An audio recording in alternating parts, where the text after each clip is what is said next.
웰빙과 웰다잉, 뭐 우리 흔히 웰빙의 삶, 뭐 그런 얘기들을 합니다만은 우리가 사는 목적은 행복하기 위해 사는 거예요.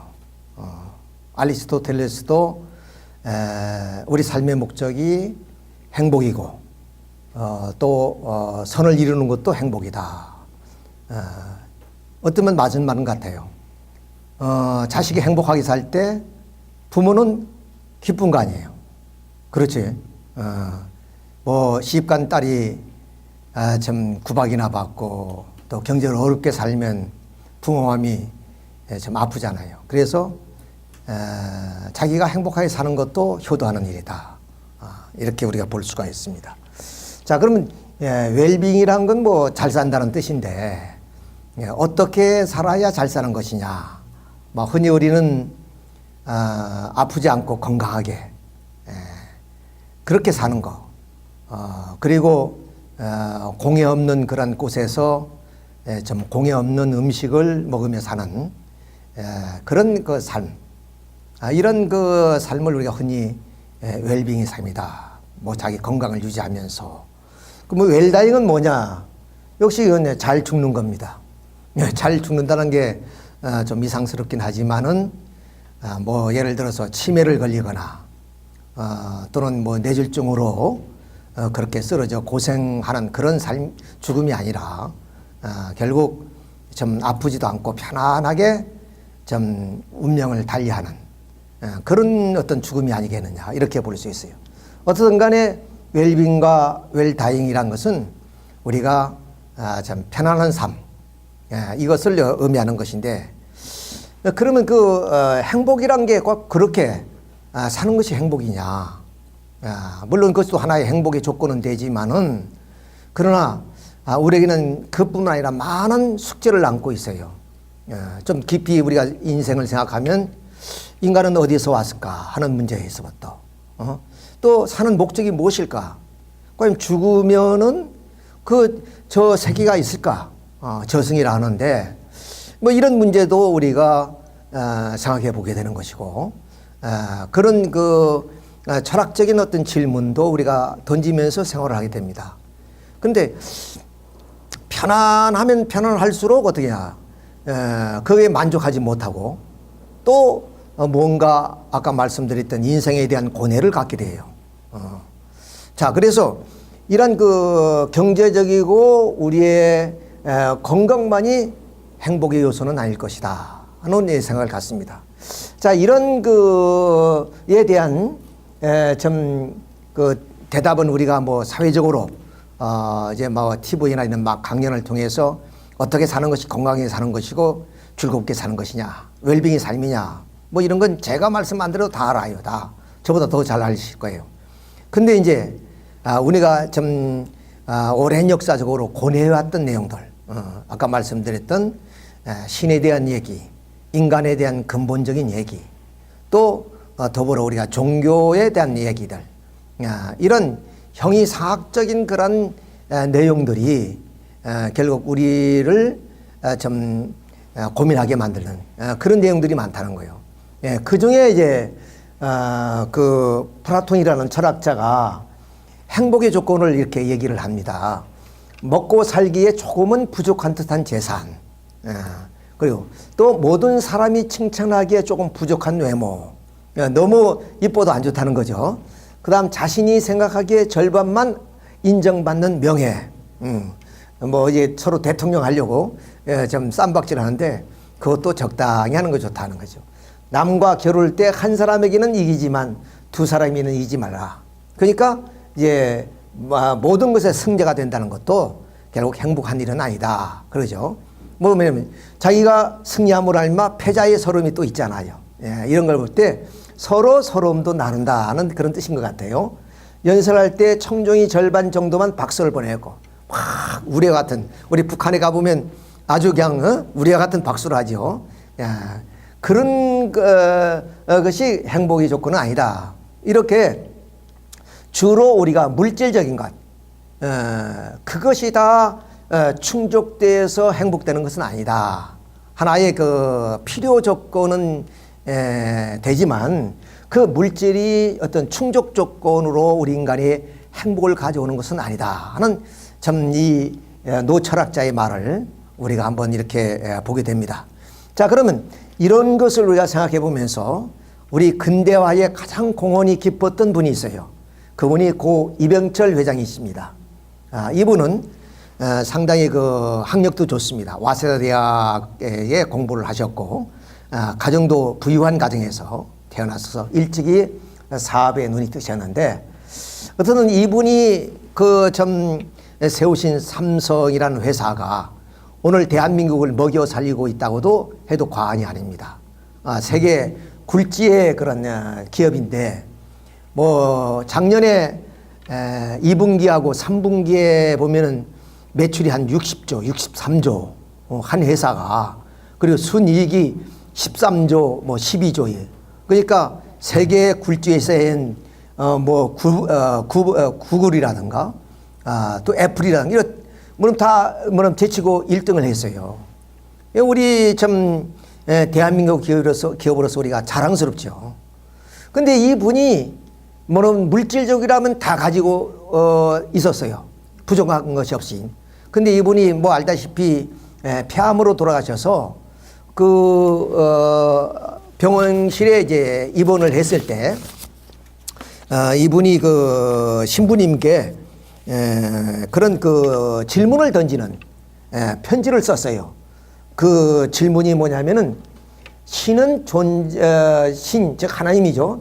존재를 어떻게 증명할 수 있느냐. 이게 참 어려운 그 질문 아니에요. 이 신의 존재만 우리가 증명된다면은 결국 무신론자가 있을 수가 없겠죠. 그리고 신이 존재한다면 그럼 이 세계가 창조됐다는 것도 다 인정할 것이고 그리고 이 땅에 절대적인 가치 기준도 세워져서 오늘처럼 사회 문제가 일어나지 않겠죠. 자, 이런 아주 고차원적인 질문을 이렇게 던집니다. 그리고 신은 우주 만물이 창조주라는데 무엇으로 증명할 수 있느냐? 창조설에 대해서 어떻게 우리가 증명할 수 있느냐? 뭐 이제 많은 그 학자들 가운데는 진화론들을 주장하는 사람도 많은데, 그리고 뭐 생물학자들은 인간이 오랜 진화 과정에서 산물이라고 이렇게 진화론을 얘기하고 언젠가는 생명이 합성해서 무병장수하는 시대도 올 것이다. 사실 지금 그렇게 오잖아요. 이제 DNA가 조작이 되면은 결국에 질병도 퇴치할 수 있는 그런 시대가 올 것이다. 신은 인간을 사랑했다면 왜 고통과 불행을 주느냐? 이거 당연한 질문이에요. 우리가 다 던질 수 있는 질문이에요. 그러니까 고 이병철 회장님은 살아계실 때 그야말로 경제적으로는 풍요롭게 그걸 사셨지만은 남모르는 그런 좀 고뇌를 가지고 있었다. 이렇게 볼 수 있습니다. 어떻게 보면 우리보다 더 신앙심이 깊으셨던 분이 아니냐. 뭐 신은 안 믿었다 할지라도 그런 것을 생각하고 예수는 우리 죄를 대속하러 죽었다는데 우리 죄가 뭐냐? 그러잖아요. 뭐 좀 구속해 오서 우리 죄를 내가 벗겨 주었다 그러는데 계속 죄를 짓는단 말이야. 그럼 과연 그 죄가 뭐냐? 이런 질문. 성경은 또 어떻게 만들어졌느냐? 성경이 하나님 말씀이라는데 하나님의 계시에 의해서 누가 받아 적었느냐? 인간이 기록한 것이냐? 이런 많은 궁금증을 가졌던 분이에요. 영혼은 뭐냐? 또 종교는 뭐냐? 이런 아주 근본적인 질문들을 지금 던지고 있습니다. 인간이 죽은 후에 영혼은 죽지 않고 천국이나 지옥으로 간다는 것을 어떻게 믿을 수 있느냐? 요것만 안다면은 이 세상에서 좀 그냥 이래도 한 세상 저래도 한 세상 그렇게 살지 않을 거예요. 뭐 내 눈으로 천국이 확인되고 지옥이 확인된다면은 그래야죠. 종교의 목적은 모두 착하게 사는 것인데 자, 천주교만 제일이고 다른 종교는 이교도는 다 나쁜 것이냐? 아주 예리하게 질문을 했습니다. 성경에 부자가 천국 간다는데 약대 바늘구멍에 들어가는 것보다 비유했는데 자, 부자는 그러면 다 악인인가? 당신이 부자였어요. 그러면 자기도 뭐 이런 사회를 위해서 헌신했고 아까 말씀드렸던 우리 근대화에 앞장섰던 분이시고 그런데 자기가 부자라는 것 때문에 정말로 자기가 악인이 되고 지탄을 받아야 되는 것인가? 뭐 이런 질문을 이제 계속 던지고 있습니다. 자, 이태리 같은 나라는 국민이 90%가 천주교인데 왜 나라가 이렇게 혼란하냐? 범죄자가 왜 그렇게 많으냐? 또 천주교와 공산주의는 상극이라고 그러네요. 그렇죠. 이거는 이제 신을 믿는 쪽이고 여기는 신을 부정하는 데, 그러니까 상극이란 말이에요. 그런데 어떻게 천주교도가 공산 국가가 있고 공산주의를 추종하는 그런 사람도 있단 말이죠. 그러니까 참 아이러니한 일이죠. 자, 우리나라는 두 집 건너 교회가 있다는데 신자가 많은데 왜 사회 범죄가 그렇게 많으냐? 교회가 있으면 사회 정화돼서 점점점 사회가 맑아져야 되잖아요.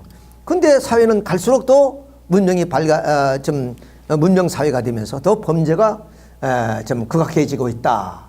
이런. 신부는 어떤 사람인가? 왜 독신인가? 수녀는 어떤 사람이 왜 독신인가? 왜 독신사냐 말. 남들은 다 뭐 사람이란 게 태어나면 다 성욕을 갖는데 그래서 좀 즐겁게 그렇게 부부간의 생활도 하는데 어떻게 그것을 참고 그 욕망을 억제하며 산다는 게 얼마나 어려워요. 왜 그렇게 사느냐? 예? 자, 지구의 종말은 오는가? 해서 24가지를 이렇게 질문을 누구에게 받냐면 박희봉 신부님께 이 글을 보냅니다. 당신이 병석에 누워 계실 때. 근데 박희봉 신부님은 누구냐면 정희채 신부님한테 이 글을 드려요.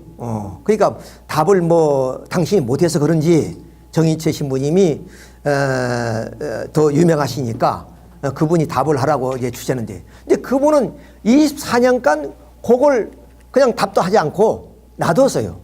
그 사이에 그럼 이병철 회장님은 돌아가셨죠. 고인이 되셨죠. 그래서 24년 만에 이것이 햇빛을 보게 됩니다. 누구 얘기하면 그 정희채 신부님이 제자인 그 차동엽 신부님, 이 신부님이 중앙일보에 이거를 게재했어요. 이 내용을. 그래서 그분이 답을 썼습니다. 어떻든 간에 그럼 이렇게 좀 우리의 그 재벌 회사의 회장님이시고 이런 분이 좀 그 물질에 만족하셨는데 그거에 만족하지 못하시고 이렇게 인생에 대한 고뇌를 하셨다 하는 것을 우리가 생각해 보면은 참 의미가 깊다고 생각할 수 있어요. 그러니까 이것은 고 이병철 회장님만이 고뇌가 아니라 모든 인간은 신과 인간 종교에 대한 그런 고민을 안 하는 사람이 없지요. 그러니까 결국 이병철 회장님의 질문은 신에 대한 질문, 인간에 대한 질문, 종교에 대한 질문이에요. 이 질문은 아주 근원적이고 근본적인 질문이라고 볼 수 있어요. 즉 인생에 대해서. 그러니까 결국 우리 인간의 행복은 어떤 물질로서만이 만족되어지는 것은 아니다. 그것은 하나의 필요 조건인 것은 될 수 있을지 모르지만 충분 조건은 아니다. 그럼 우리에게 또 행복을 심어줄 수 있는 하나의 그런 충분 조건이 찾던 것이 바로 고 이병철 회장님의 하나의 내용들이다. 그런 내용들이에요. 자, 그러면 지금까지 우리가 우리도 경제 성장이 돼서 그래도 좀 풍요한 생활 속에서 살고 있는데 우리들이 고민이 뭐냐? 똑같은 고민이에요. 신과 인간과 종교에 대한 그런 고민입니다. 자, 그러면 이런 고민들이 이제 이 종교에서 풀어줄 문제예요. 말씀드렸죠. 신은 다 어떤 신앙의 대상으로서 삼고 이렇게 신앙을 하고 있으니까 교회에서 그 해답을 해줘야 되는 것이요. 또 인간에 대한 근본 문제도 신이 계시면 창조를 하셨다면 그것도 하나의 종교적인 문제니까 그렇고 또 하나 종교 문제도 그렇고. 그러니까 이 교회 종교가 이렇게 많은데 아까 이병철 회장님 말씀처럼 두 집 건 하나가 교회인데 이 교회에서 그 대답을 지금까지 못 해주고 있다. 물론 부분적으로는 우리의 어떤 좀 윤리적인 어떤 기준도 세워졌고 우리가 바르게 살도록 권면도 해주고 그러지만은 근본적인 아까 말씀드렸던 이병철 회장님의 질문에 대해서 근본적인 대답을 못하고 있다 하는데 문제가 있습니다. 자, 그래서 이런 하나의 그 문제는 결국 우리들 문제만 아니라 과거에 이 그림은 고갱의 아주 걸작품입니다. 고갱은 파리 사람인데 그 파리에서 이 작품 활동을 하다가 도시 생활에 권태를 느껴서 그리고 프랑스형 남쪽에 와서 그 고도에서 원주민들하고 함께 살다가 이 마지막 그림을 그렸는데 아주 대작입니다. 이분이 그림도 보면 어떠냐? 바로 인생이 이렇게 태어나서 이런 성장 과정 속에서 이게 좀 병들고 아프고 그래서 죽어가는 그 모습을 이렇게 그려놓았어요. 그러니까 이병철 회장님이 질문과 똑같은 질문을 이 화폭에다 그려놨다고 볼 수가 있습니다. 그래서 우리는 어디서 왔으며 무엇이며 어디로 가는가. 그러니까 고대 사람이나 현대에 살고 있는 우리나 모두가 똑같은 질문을 계속 던지면서 살아가고 있습니다. 자, 그러니까 오늘 이 문제를 뭐 다 다룰 수는 없지만 약간은 우리가 한번 이 질문을 던지고 이제 그 해답을 얻어보고자 오늘 이렇게 그 말씀을 드리게 되었습니다. 자, 인간은 누구나 다 좀 불행을 물리치고 행복을 찾아 우리가 살아가고 있다. 이렇게 볼 수 있습니다. 개인의 어떤 사소한 일에서부터 그리고 사회, 국가, 세계에 이르기까지 모두가 다 행복하고자 하는 데는 의의가 없습니다. 근데 이 행복의 조건은 뭐냐? 그것은 만족입니다. 우리는 다 욕구를 가지고 있다는 거예요. 그 욕구가 만족될 때 행복합니다. 이병철 회장님처럼 큰 회사를 이루어야 행복하는 사람도 있고 그야말로 샘새끼 밤정 먹을 정도로 경제력만 가지면 행복하는 사람도 있어요. 어떤 간에 그 사람의 마음의 욕망만 충족되면 행복합니다. 행복이란 것이. 자, 그런데 이 행복은 우리의 본심에 따라서 선의 욕망, 좀 남을 해치지 않고 나도 기쁘고 또 남도 기쁠 수 있는 그런 하나의 욕망의 결과로 나오면 행복해져요. 근데 나 혼자 기뻐하고자 해서 악의 욕망을 휘두르게 되면 결국은 나도 불행해지고 남도 불행해진단 말이에요. 근데 내 마음 속에는 이렇게 본심이 작용에 의해서 선의 욕망을 추구하기도 하고 또 하나의 사심이 있어서 나를 악의 욕망으로 이끌어가는 두 개의 마음이 있다는 거예요. 자, 이걸 가리켜서 우리는 모순성이라고 그럽니다. 모순성. 자, 모순성은 옛날 그 춘추전국 시대 초나라가 있었는데 이 초나라의 어떤 장수가 방패를 들고 오고 창을 들고 왔어요. 그래서 시장에서 이 방패하고 창을 파는 겁니다. 이게 전국 시대니까 막 전쟁이 자주 일어나는 그런 시대에 우리가 살 수 있는 길은 이 창을 사십시오. 어떤 방패도 다 뚫을 수가 있습니다. 이런다 말이야. 그게 얼마나 좋은 창이에요. 그런데 또 창을 딱 놓고 그 다음 방패를 들어서 여러분 이 방패는 어떤 창도 막을 수가 있습니다. 그럼 전쟁터에 가면 얼마나 유익한 방패예요. 그런데 여기에 뭐는 문제가 있단 말이야. 자, 창은 다 뚫을 수 있다 그렇고 방패는 다 막을 수 있다니까. 이래서 창모 방패순. 이래서 모순이다. 이게 모순된 얘기를 하고 있다 그 말이에요. 이런 모순된 얘기다. 이렇게 할 수 있습니다. 자, 근데 이 모순성을 뭐냐면 지난번에도 말씀을 드린 바가 있습니다만 바울이란 기독교의 거장이 참 자기가 고백을 합니다. 내 마음으로는 하나님의 법, 내 몸으로는 죄의 법을 섬기노다. 오라 이 공고한 몸에서 누가 나를 건져내겠느냐.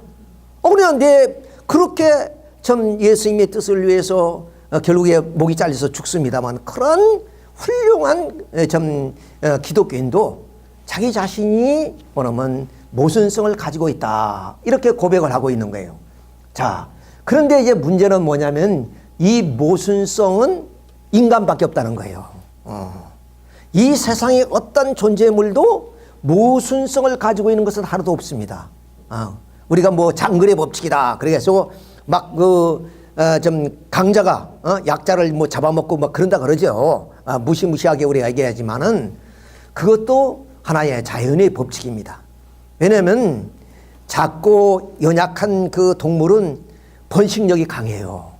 그러니까 잡아먹어도 생존의 그 개대가 유지됩니다. 근데 강한 놈은 번식력이 좀 작아요. 그러니까 자연의 질서에 바란스가 맞는 거예요. 그렇잖아요. 그러니까 어떻게 보면은 이제 그 좀 강자가 먹이가 있어야 되니까 그러면 약자는 번식력이 강하니까 덜어는 먹히더라도 덜어는 그 종족이 유지해 나갈 수 있는 것이다. 이게 자연의 법칙이라고 볼 수 있어요. 그러니까 어떻든 간에 어떤 생명체는 모순성이란 건 없습니다. 그런데 인간만 이런 모순성을 가지고 있어요. 참 아이러니하게. 자, 동물로 보면 고등동물이다. 그리고 좀 생각하는 그런 갈대다. 그런 이성을 가지고 사유하는 그런 존재. 또 영혼을 가지고 있는 그런 존재가 어떻게 모순을 가지냐 말이야. 다른 건 다 모순을 가질지라도 인간만은 모순이성을 가져서는 안 되는 건데 다른 건 다 완전한데 인간은 이런 모순성을 가지고 있다. 여기에 문제가 있습니다. 자, 그래서 이 문제를 우리가 이제 말씀을 드리게 되는 거예요. 자, 모순성이란 건 파멸을 말하는 거죠. 컵이 있는데 컵이 좀 물을 담는 용기예요.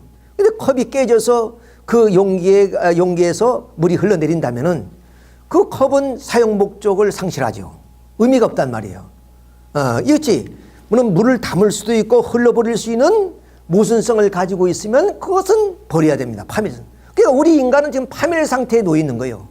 그러니까 결국에 돼야 인간의 본성대로 그러면 사회에서 아름답게 살지 못하고, 남을 해치고 자기 이익을 추구하고 그래서 사회에 문제를 일으키고 이런 것들이 다 파멸 상태라고 볼 수가 있어요.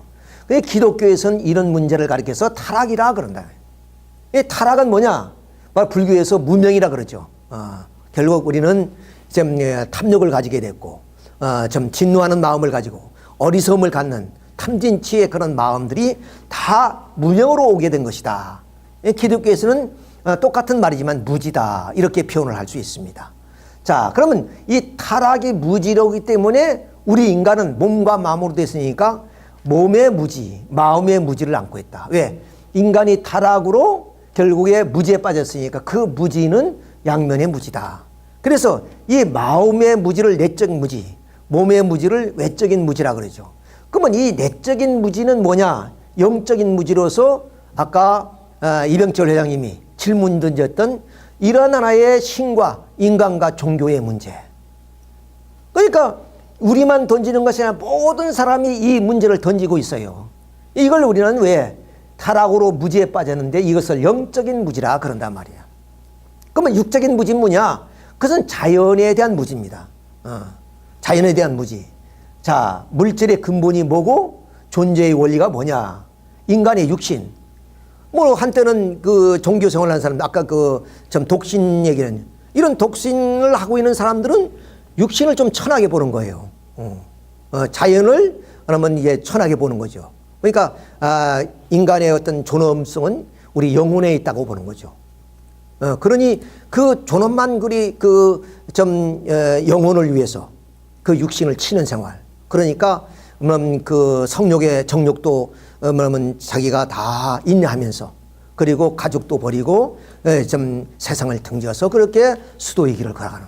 그러니까 다 이런 이유가 있는 거죠. 자, 그러니까 이런 하나의 무지. 근데 이런 무지는 과학이 발달하면서 많이 해소됐어요. 지금 그러잖아요. 지금 인간의 DNA까지 다 밝혀가지고 DNA를 조작할 수 있을 만큼 지금 과학이 발전했습니다. 자, 그런데 인간은 끊임없이 역사적으로 이 무지를 극복하기 위해서 부단히 노력합니다. 뭐는 종교도 그렇고 과학자들도 그렇고.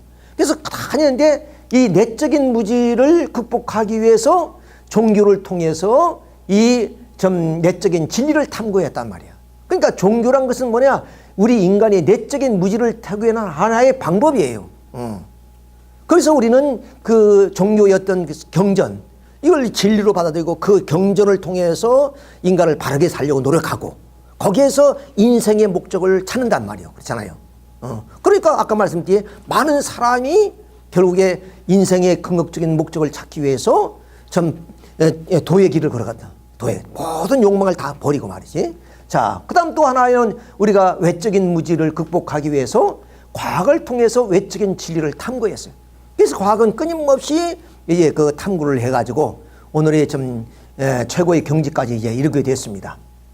자, 그러면 이 과학은 무엇을 추구했느냐? 물질로 된 결과의 세계.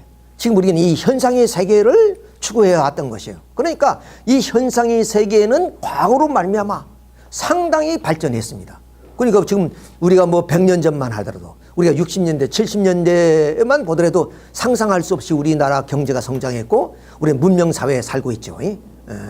이렇게 상당한 성과를 거두고 있습니다. 그럼 종교는 뭐냐 말씀드린 것처럼 바로 이 본질적이고 원인적인 세계, 뭐 신과 인간과 종교의 이런 근본적인 문제를 해결하기 위한 하나의 종교 역할이라고 볼 수 있습니다. 자, 그럼 이러한 그 과학을 통해서 우리는 이런 물질을 얻음으로써 행복해질 수 있다. 이런 그 마음을 가지고 열심히 과학을 발전시키는데, 과연 그 과학을 통해서 우리가 물질을 얻음으로 알면 행복해졌느냐? 이렇게 우리가 질문하지 않을 수가 없어요. 근데 물질로서 행복했다는 사람은 없습니다. 물론 부분적으로 행복을 누리며 살고 있지만 근극적인 행복은 우리가 왜 죽음도 모르는데, 문 밖에 죽음인데 그 죽음을 극복할 수 있는 공포 속에 살고 있잖아요. 내가 나가서 죽을지도 모르는데 그 공포 속에 산다는 것이 결국 행복은 아니단 말이야. 자, 반면에 그럼 종교인들이 이런 모든 사상을 버리고 이 원인적이고 본질적인 세계를 추구한다면서 종교의 길을 걸어가는 사람도 그러면 행복했느냐? 그것도 아니란 말이야. 거기는 어떠냐?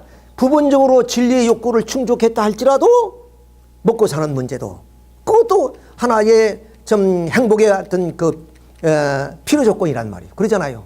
요새는 스님도 택시 타고 다니고 자가용 끌고 다니고 그러잖아요. 그것이 뭐냐면 죄고 그것이 잘못이 아니에요. 왜? 사람은 그렇게 물질적으로 편하게 살 수 있도록 우리 인간이 욕구를 가지고 있기 때문에. 그렇지만 어느 것도 완전하게 이런 하나의 무지를 우리가 탈출할 수가 없었다고 말입니다. 자, 그래서 결국에 어떠냐?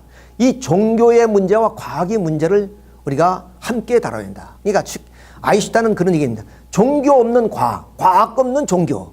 이거 신랄하게 비판해요. 그러면서 내가 종교 없는 과학은 바로 맹인이고, 그러니까 이제 이 종교는 과학의 어떤 안내자라 역할을 한단 말이죠. 또 과학 없는 종교는 또 뭐냐면 절름발이 왔다. 그죠? 마음만 있으면 뭐예요? 마음이 지향하는 어떠한 좀 현상의 세계가 나타났을 때 행복하단 말이야. 그렇잖아요.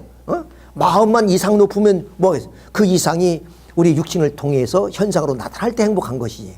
그러니까 이 종교와 과학이란 것은 별개의 문제가 아니라 결국 인간의 근본적인 무지를 타개하는 양면의 무지를 해결할 수 있는 방법이란 말이에요. 그런데 지금까지 종교는 과학을 불신해왔고 과학은 신을 불신해왔단 말이야. 있는 현상의 문제만을 우리가 최고로 생각해왔던 거예요.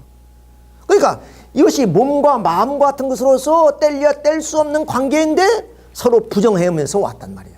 그래서 한쪽에는 신본주의, 한쪽에는 유물론, 이런 것들이 나와서 결국에 20세기에 냉전체제에서 치열하게 공산주의와 민주주의가 싸웠던 이유가 그거예요. 그 하나의 이런 사상이 정치적인 그 형태로 나타나서 치열한 싸움을 했단 말이에요. 공산주의가 나와서 얼만큼 죽었느냐? 인류의 1억 5천만 명이 죽었다 그래요. 그런 엄청난 범죄가 나타난 겁니다. 자, 이런 것을 봤을 때 이 종교와 과학의 내용은 별개로 어떤 목적을 추구하는 것이 아니라 결국에 인간 한 개인의 양면의 무지를 타개하는 하나의 방법으로서 나타나는 것이기 때문에 종교와 과학은 통일된, 결국 이 종교의 주장만 아니라 과학의 주장만 아니라 통일된 하나의 과제로서 해결해 줄 수 있는 새로운 진리가 나와야 된다. 이런까지 이르게 됐습니다. 왜? 기존의 어떤 종교나 과학적인 것을 가지고는 결국에 해결점을 찾지 못했으니까. 그러니까 아까 말한 아인슈타인 말씀처럼 종교와 과학이 없는, 또 과학이 종교가 없는 그런 것이 아니라 서로 필요성을 느끼는 그런 하나의 이념이 나와야만이 비로소 종교와 과학을 통해서 인간이 해결하고자 하는 이런 문제들을 해결할 수가 있다. 이런 의미에서 결국 이제 우리는 새 진리가 어떤 것이냐 하는 것을 우리가 한번 이제 살펴볼 필요가 있습니다. 자, 인간은 원래 이렇게 소생, 장성, 완성이라고 하는데 쉽게 말하면 유년기, 소년기, 청년기 이런 과정을 거쳐서 성장하는 존재예요. 그냥 어머니가 자식을 낳아서 그럼 이렇게 장성한 아들로 태어나는 거 아니잖아요. 하나님도 인간을 창조하실 때 마찬가지예요. 그런 유아 과정에서 소년 과정, 청년 과정을 거쳐서 성장하도록 청. 그러니까 이 청년 과정에서 이제 성서 얘기지만 따먹지 말라라 이런 과제를 주었단 말이에요. 그러니까 자기 책임을 통해서 이 성장 과정을 거쳐서 완성하게 되면 그때 진리의 실체이고 절대 가치야 되시는 하나님과 일체를 이룬단 말이야.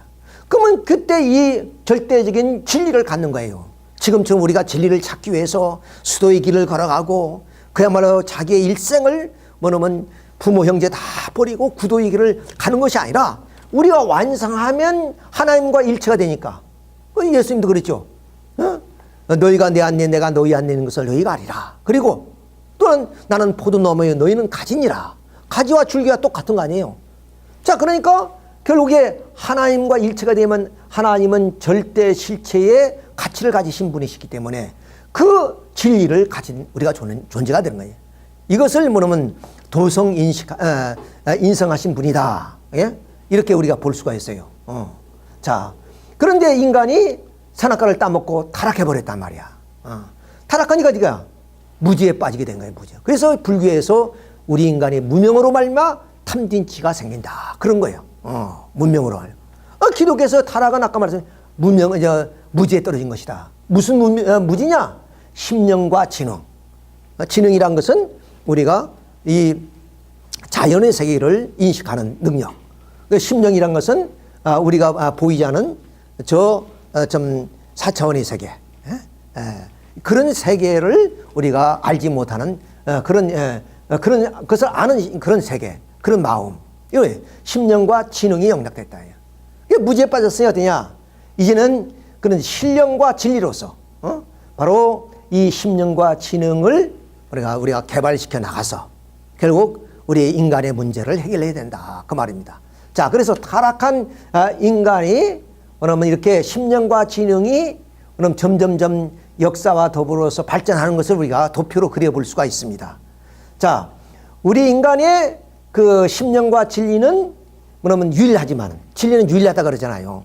유일하지만은 인간이 타락해서 무지에 빠졌기 때문에 그 사람에 따라서 시대에 따라서 이 진리를 표현하는 방법도 달라질 수가 있다는 거예요.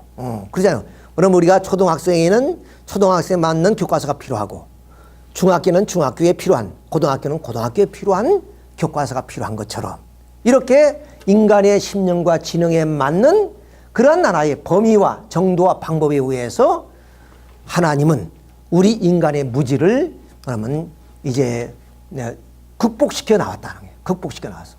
그래서 성서에 나오는 얘기입니다만 노아란 그 시대에는 어떤 방법을 썼느냐? 그럼 문자가 없는 시대이니까 어떤 경전을 통해서 신을 믿게 했던 것이 아니라 방주를 지어서 하나님의 말씀을 순종케 했던 거예요. 방주를. 더 나가서 이제 뭐냐면 이 아브람 시대는 이 아브람이라는 사람은 우리나라의 단군 할아버지처럼 이스라엘 민족의 조상이에요.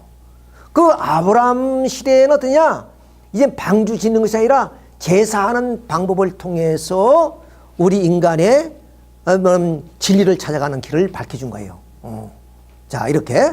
그럼 시대에 따라 다른 방법이 뭐냐? 말씀드린 것처럼 인간의 타락으로 심령과 지능이 영락되기 때문에 진리는 영원하고 유일불변하지만은 그 시대에 따라서 진리를 표현하는 범위나 방법이나 정도는 달라질 수밖에 없다. 그 말입니다. 자, 그래서 이제 모세 때는 비로소 율법을 줍니다. 율법.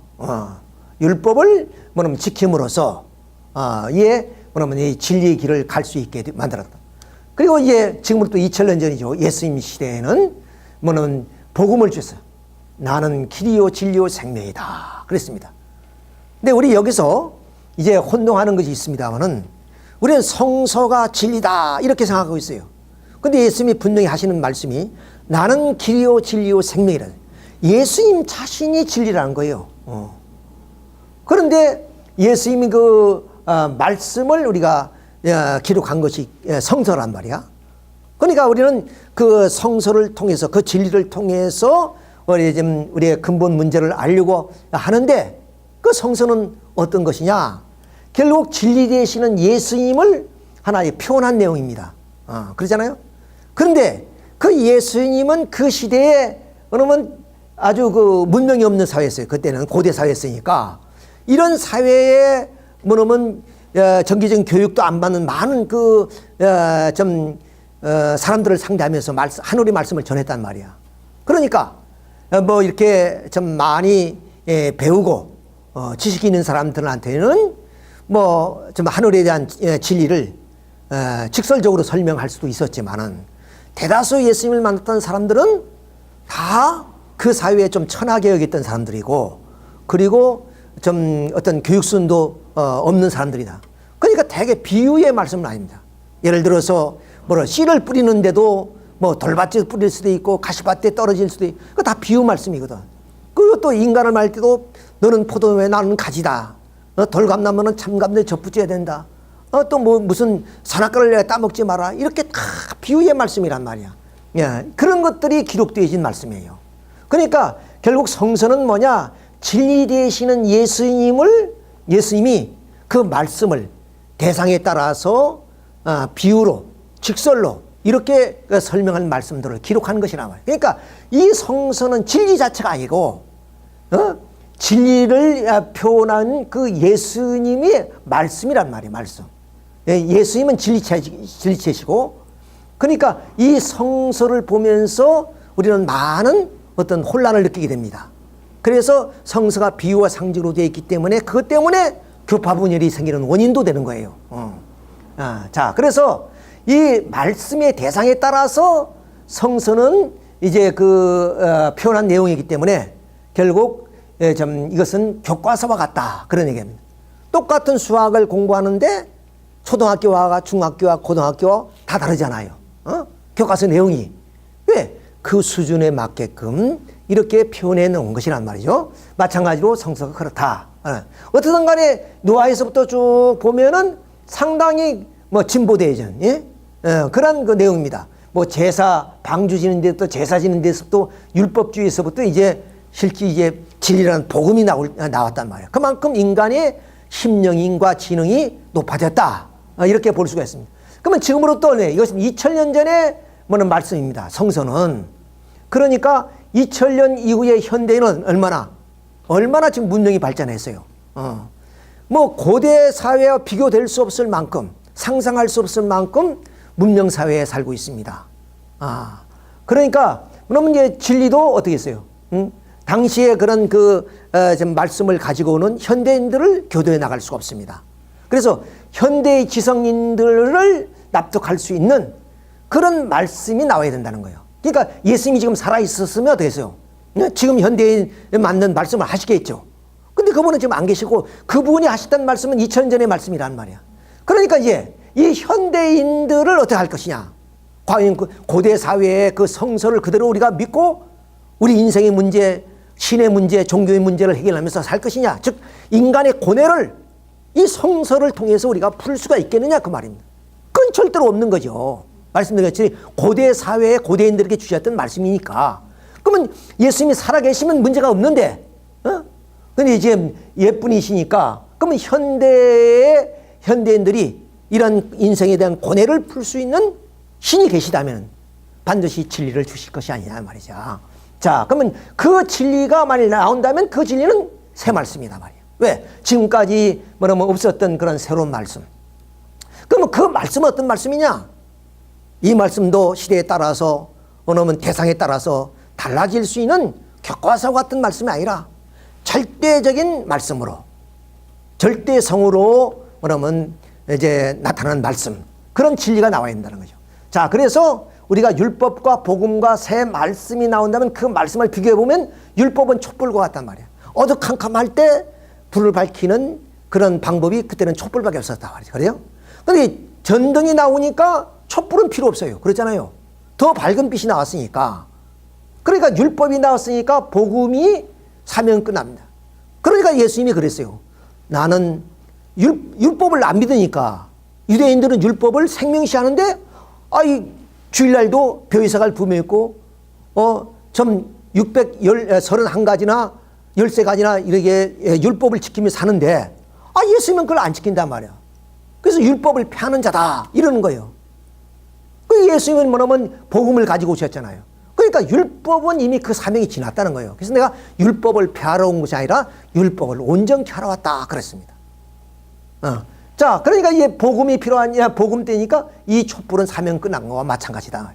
그러면 이제 2000년 이후에 새 말씀이 나온다면 그 새 말씀은 어디야? 햇빛과 같은 것이에요. 그러니까 등불이 이제는 필요 없는 거예요. 새 아침이 밝았는데. 그러니까 이 햇빛과 같은, 태양과 같은 새 말씀이 나오면 복음이 사명은 끝나는 거예요. 필요가 없는 것이 아니라 지금까지 인류를 이끌어 나왔던 그런 말씀의 사명이 끝났다 그 말입니다. 그래서 이 새 말씀이 나와야 된다는 거예요. 그래서 종교마다 새 말씀이 나와야 된다는 것을 다시 해요. 불교에서도 미륵이 나와야 된다는 거예요. 기독교는 재림주가 와서 새 말씀을 주신다고 해요. 다 종교마다 새로운 진리를 표방하고 나와요. 특히 신흥 종교들은 다 내가 진리를 가져왔다고 다 주장을 하는 겁니다. 자, 그 진리가 뭐냐면 새 말씀이 되고 그 말씀이 오늘 고뇌에 빠진 현대인들을 문제를 해결해주고 행복으로 인도해주는, 다시 말하면 행복의 필요 조건만 아니라 뭐냐면 충분 조건을 갖출 수 있는 말씀이다. 이렇게 말씀을 드릴 수가 있습니다. 자, 그래서 성서도 보면은 예언을 하고 있어요. 새 말씀이 나와야 된다고. 그래서 요한복음 16장 12절에 보면 진리 성령이 오시면 그가 너희를 모든 진리 가운데로서 인도하신다 그랬습니다. 또 요한복음 때가 이르면 다시 비사로 너에게, 지금까지는 비유로 말씀하셨다는 거예요. 그런데 이제는 현대인에게는 그것을 밝히려 주실 것이다. 자, 그러면 또 계시록 10장 11절은 내가 많은 백성과 나라와 방과 인국께 다시 예언해 줄 것이다. 지금까지 예언했던 그 말씀, 그것이 이제는 이루어지는 시대가 올 것이다. 이런 말씀. 그러니까 성서적으로 보나 또 우리가 하나님이 섭리사로 보나 사회적으로 볼 때 새로운 말씀, 진리가 나와야 한다. 그래서 많은 뜻 있는 사람들은 결국에 현실에 만족하지 않고 그러면 도의 길을 걸어가면서 그 진리를 찾기 위해서 몸부림치는 사람도 있다 하는 것을 우리가 알아야 돼요. 자, 이런 것을 우리가 할 때 새로운 진리가 무엇이냐 이것을 봐요. 그런데 단도직입적으로 여러분에게 새로운 진리가 탄생했음을 여러분에게 선포를 합니다. 그건 나중에 말씀을 듣고 여러분이 결정할 문제이지만은, 자, 문선병 선생님이 그런 새로운 진리를 가지고 나오셨기 때문에 새로운 진리가 출현했다. 그 진리라고 하는 말씀이 원리예요, 원리. 이 강론이라는 말은 결국 저희처럼 이렇게 진리를, 이 원리를 뭐냐면 표현해서 많은 사람에게 알릴 수 있는 하나의 방법론을 말한 것이지. 그 말씀을 원리라고 합니다. 원리라고. 문선명 선생님이 말하면 좀 발표한 말씀, 그것을 원리다 그럽니다. 원리. 그 원리는 어떠느냐? 지금까지 시대에 따라서 또 대상에 따라서 달라지는 그런 비유와 상징의 말씀이 아니라 절대성으로 변하지 않은 망고불변의 진리로 선포된 말씀이다. 자, 그러면 이 말씀이 정말로 진리라면 이 말씀이 사회에 적용됐을 때 또 내 인생에 대한 문제에 적용됐을 때 다 해결될 수 있어야 돼요.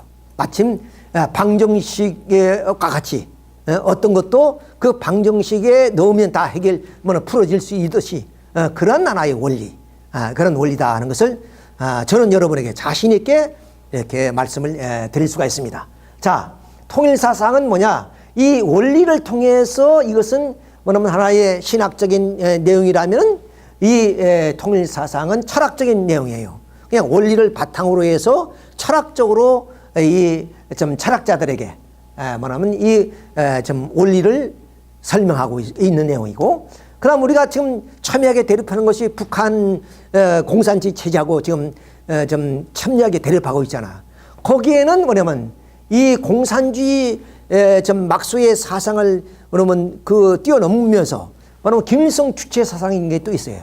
예? 북한에는 이런 김일성 주체의 사상을 비판하고 대안을 제시할 수 있는 그런 하나의 뭐냐면 좀 원리를 제시하고 있습니다. 이런 원리를 통해서 지금까지 김일성 주체에서 비판들은 해왔어요. 학자들이. 그럼 대안이 없었단 말이야. 그러니까 우리가 386 세대들이 좀 한때 상당히 거리에 뛰어나와서 그러면 북한을 옹호하고 종북적인 그런 행동하고 지금도 그런 세력들이 있다고 그러잖아요. 왜 그 사람들을 우리가 뭐냐면 올바로 교도를 못하느냐? 그것은 대안이 없기 때문에 그래요. 그 당시에 뭐냐면 우리 정치권이나 우리 사회가 많이 혼란했잖아요.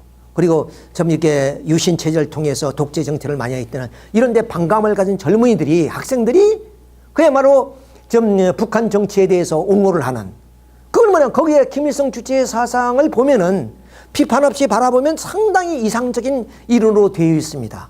예, 그것을 비판하고 그것이 잘못됐다 하는 대안을 제시했어요. 문 총재님이 이 원리를 통해서. 이것만 보더라도 대단합니다. 예, 지금까지 어떤 철학에서도 그리고 사회학자도 제시하지 못했던 대안을 제시했다. 만 보더라도 이 원리가 얼마나 위대하냐 하는 것을 알 수 있고, 그 다음 뭐는 공산주의가 이제 끝날 것이다. 종언을 선포했어요.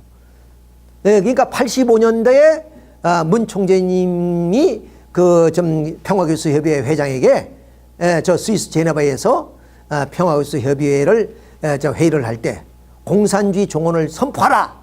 그래서 그때 공산주의는 잘 나갈 때입니다. 세계의 3분의 1가 공산화되는 그런 시대점이에요. 근데 공산주의가 멸망한다. 이렇게 뭐냐면 종언을 선포하게 만들었어요. 그거 그러면 뭐 그냥 종교 지도하니까 영감 받아서 그렇게만 선포해서 공산주의가 종언이 선언되느냐가 아니다. 공산주의를 비판하고 그의 대안을 제시할 수 있는 그런 하나의 철학적인 것을 가지고 있기 때문에, 그런 사상을 가지고 있다. 공산주의 비판이라는 책도 있고요. 그래서 가장 인류 역사 속에 뭐냐면 인류의 좀 실현과 그리고 좀 수많은 사람을 죽인 정치 체제가 이 공산주의입니다. 공산주의가 얼마나 인류 역사에 해악을 끼쳤느냐 지금부터 이제 보겠습니다. 자, 칼 마르크스가 뭐냐면 처음에 이 공산주의 이론을 쓰고 좀 공산당 선언을 할 때 이런 얘기를 합니다. 자, 능력 따라 일하고 필요에 따라서 분배한다. 이거 얼마나 뭐냐면 배고픈 사람들에게는 달콤한 얘기예요. 그렇죠? 내가 능력이 부족해요. 그러면 내가 살 만큼 다 도와주겠다. 그 말이에요. 공산주의가 되면 그렇게 된다는 거예요. 그렇게. 그러니까 내 능력껏 일하고 뭐냐면 몸이 건강치 못하면 그냥 그 정도만 일하고 그럼 보수는 충분히 받는다는 거죠. 자, 이거 얼마나 좋은 얘기예요. 자, 이래서 결국에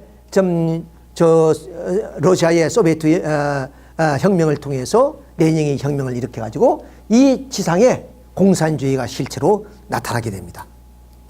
자, 이런 하나의 결과적으로는 속임수입니다만은 이런 핵책에 따라서 세계가 70년 만에 어떤 사상도 이렇게 해보지 못했어요. 아니, 기독교가 2000년, 그리고 유교나 불교가 2500년씩 가잖아요. 그래서 세계적인 종교가 됩니다. 근데 70년 만에 세계 3분의 1을 장악해버려요. 그럼 뭐 매혹적이잖아요. 능력 따라 일하고 필요에 따라서 준다니까. 그래서 젊은이들이 붉은 깃발을 들고 그렇게 했습니다. 그런데 인류 역사에 가장 해악을 끼친 이 사상, 얼마나 죽이냐? 1차전, 2차전 다 합쳐도 세계전쟁 아닙니까? 그래도 5천만, 6천만 밖에 안 죽었어요. 근데 이 공산주의는 70년 만에 얼마나 죽였느냐? 1억 5천만 명을 죽였다 그래요. 좀 수치는 좀 다를 수도 있지만은, 자, 중국이 6천만에 8천만, 소련이 7천만 명, 북한이 700만 명. 이거 다 어디냐? 1차전, 2차전은 적군을 죽였어요. 적군을 죽였단 말이야. 근데 이 공산주의들은 자기 동포를 죽인 거예요. 동포를. 자, 소련도 자기 동포를 죽였죠. 그리고 중국도 그랬죠. 북한도 다 자기 동포를 굶겨 죽이든 하여튼 죽였어요. 다. 이런 악독하고 이런 인류 역사에 가장 해악을 끼친 사상, 이런 사상이 누구도 막을 수 없었어요. 누구도 그냥 불길처럼 막 확산됐으니까. 여러분 다 경험했잖아요. 그야말로 좀 유신 정권 당시에 청년들이 나와서 민주화를 외쳤지만 그 중에는 순수한 민주주의를 외쳤던 사람도 있지만은 어떤 사람들이냐? 종북 세력도 있었단 말이야. 북한이 조종을 받아서 그야말로 이 좀 자유 대한민국을 뒤엎기 위해서 그런 사람들이 지금도 있단 말이야. 이석기 같은 사람 그런 사람들 아니에요? 그런 공산주의가 세계를 점령해 나갔단 말이에요. 이거에 있어서 브레이크를 걸고 종언을 외친 사람이 누구냐? 문선명 선생님이세요. 여러분이 나중에 뭐 다 아셨죠? 뭐 이렇게 영상물도 보셨고 많이 들으셨죠? 다 그거 그렇게 나온 거란 말이에요. 그러면 말로만 그렇게 의협심만 가지고 그렇게 되느냐? 거기 배후에는 공산주의 이념을 극복할 수 있는 철학이 있어야 되고 경제학이 있어야 되고 정치학이 있어야 돼요. 그런 사상이 있기 때문에 가능했다는 거죠. 그것이 바로 원리를 위한 새로운 말씀이라는 원리예요. 원리에서 그렇게 나왔다. 자, 그래서 문선명 선생님은 이 20세기에 이런 원리를 선포함으로써 20세기의 세기를 뭐냐면 지배해서 좀 해악을 끼쳤던 공산주의를 끝장나게 만들었다. 이렇게 볼 수 있습니다. 실제 뭐 고르바초프를 만나고 그래서 개방 개혁으로 이끌어서 결국 소비에트 연방이 해체돼서 이제 결국 러시아로 돌아왔지 않습니까? 자 그러면 이런 철학, 이런 원리가 뭐냐? 이걸 근본적으로 안 해요. 공산주의로 그에서 이제 뭐냐면 해방됐다 하는데 구체적으로 일부분만 오늘은 시간이 없으니까 우리 인간에 대해서 살펴보도록 하겠습니다. 자, 하나님은 우리 인간을 창조하셨는데 인간뿐 아니라 이 모든 세계를 창조했죠. 그러니까 창조된 존재를 피조물이라 그래요. 그러니까 인간이나 모든 만물은 다 피조물입니다. 그런데 이 모든 만물상을 창조할 때 어떻게 창조했냐? 인간을 본으로 해서 창조했어요. 성경에 보면은 창조 순서가 있어요. 인간이 마지막 창조합니다. 그런데 어떻게 뭐냐면 이 우주 만상을 인간을 본으로 창조했느냐? 인간도 없는데, 근데 우리가 집을 짓게 되면 그럼 농민은 농촌에다 집을 지어요. 왜? 농민에게 맞는 환경과 그러한 조건으로 집을 지은단 말이에요. 그리고 재벌이나 부자는 어디야? 도시에 집을 짓는데 그에 맞는 집을 짓잖아요. 그러니까 다 사람을 기준으로 해서 집을 지어요. 그렇잖아요. 이 우주란 것은 글자 그대로 집 우주 아닙니까? 그러니까 우리 인간의 집이란 말이야. 우리 인간이 사는 환경이란 말이죠. 그러니까 그 환경을 지을 때 먼저 하나님이 인간은 이렇게 지으겠다는 인간의 이상을 만들어 놓고 그거에 맞추어서 이 우주 만상을 지은 거예요. 그러니까 인간을 본으로 해서 지었다 그 말이에요. 그래서 앞으로 인간은 몸과 마음으로 지을 거니까 몸과 같은 환경으로서 자연계를 만든 거예요. 이렇게 먼저. 그다음 마음과 같은 세계도 있으니까 마음과 같은 세계도 지은다. 이것이 영계라 그래요. 흔히. 이것을 우리 원리에서는 무형실체 세계. 형은 없지만은 실제로 존재하는 세계다 그 말이에요. 무형실체.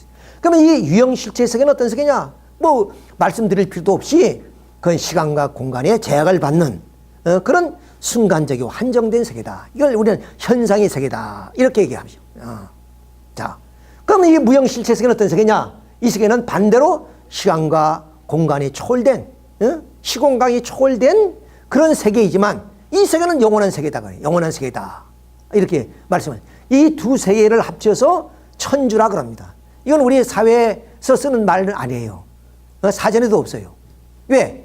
이 천주라는 말을 쓰려면 이 세계를 인정해야 되니까 지금까지 과학에서는 이 세계를 인정하지 않잖아요. 그러니까 우주란 말은 쓰지만 천주란 말은 아니에요. 문선명 선생님이 천주다 이렇게 표현을 합니다.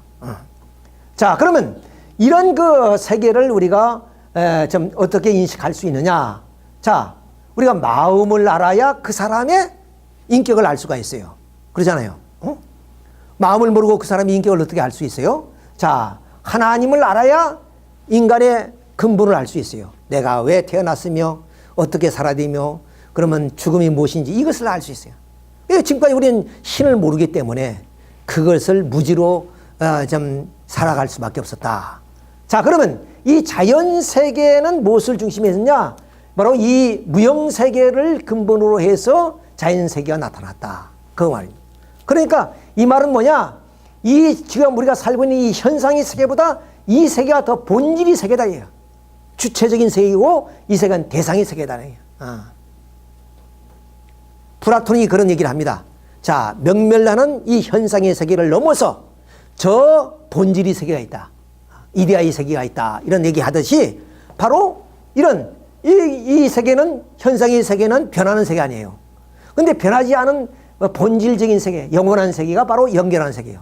이 세계를 본질로 해서 이 현상의 세계가 나타났다. 즉 마음의 표현이 뭐냐? 몸이죠. 그것처럼 말이죠. 그러니까 이 세계가 중심이 세계고 이 사람이 대상이 세계다. 이렇게 보는 겁니다. 자, 그러면 이 세계의 그러면 중심으로서, 이 세계의 중심으로서 우리 인간의 육신을 창조했어요. 육신. 그러니까 우리 육신은 자연의 요소로 되어 있습니다. 그러니까 자연의 요소를 먹어야 돼요. 그래야 우리 육신이 성장하고 생명을 유지해 나갈 수가 있습니다. 반면에 성서도 있지만은 육이 몸으로 신고 신령한 몸이 있나니 육이 몸인즉 신령한 몸이 있다. 이런 말씀처럼 우리 인간은 또 하나의 나가 있습니다. 그걸 영인체라 그래요. 이건 흔히 우리가 죽어서 저승가는 나. 그래서 전도서 12장 7절에 보면 그럼 육신은 그 주신 흙으로 돌아가고 신은 하나님께로 돌아간다. 이것이 바로 우리의 영인체를 말합니다. 그래서 우리 인간은 육신만 있는 것이 아니라 우리의 영인체도 있다 하는 것을 우리가 알 수 있어요. 이런 문제가 해결이 안 되면은 그 인생의 고뇌를 해결할 길이 없어요. 자, 이래서 이 근본 문제를 지금 말씀을 드리는 겁니다. 자, 그래서 우리의 육신과 우리 영인의 관계, 이런 내 존재, 이것은 뭐 부정할 길이 없지만은 영인체가 존재하느냐 하는 문제를 우리가 깊게 생각해 볼 필요가 있다. 왜? 신은, 하나님은 인간을 본으로 세계를 창조했고 그 세계에는 뭐냐면 이 무형세계와 유형세계, 실체세계가 있다. 그 세계의 중심적 존재가 바로 인간인데 인간이 이렇게 영인체도 있고 육신인데 더 근본적인 세계가 무형세계인 것처럼 우리의 본질적인 인간의 모습은 육신보다는 영인체가 되는 것이다. 이렇게 보는 겁니다. 이제 우리의 좀 사고를 지금 뛰어넘는 겁니다. 우리 지금까지 생각했던 것을. 자, 그럼 우리 인간의 삶을 한번 봅시다. 이 3시대를 살아가요. 3시대를. 어머니 모태 생활에서 10개월이죠. 그리고 지상에서 100년의 삶을 마치면 누구든지 북만상천으로 가게 됩니다. 그렇게 하여 천수만수 뭐 살 수도 없지만 산다 하더라도 끝내는 그 세계로 가는 거예요. 영원히 사는 사가 없습니다. 자, 그럼 모태 생활은 어떻게 생활하느냐? 뭐냐면 하나님의 축복 속에서 결국에 생명이 탄생하죠. 부부의 사랑에 의해서. 그 생명은 어머니 몸속에서, 그 어머니 몸속에는 뭐냐? 물로 차 있어요. 예? 물로 차 있잖아요. 물 속에서 10개월 동안 삽니다. 거기서 성장하는 거예요. 거기서 성장해서 완성합니다. 그래서 우리가 태어나게 되는 거예요. 자, 여기서 태어날 때 어디냐? 이 태어나는 나는 어디를 목적으로 해서 내가 성장했느냐? 이 세상을 목적으로 내가 성장했다는 거예요.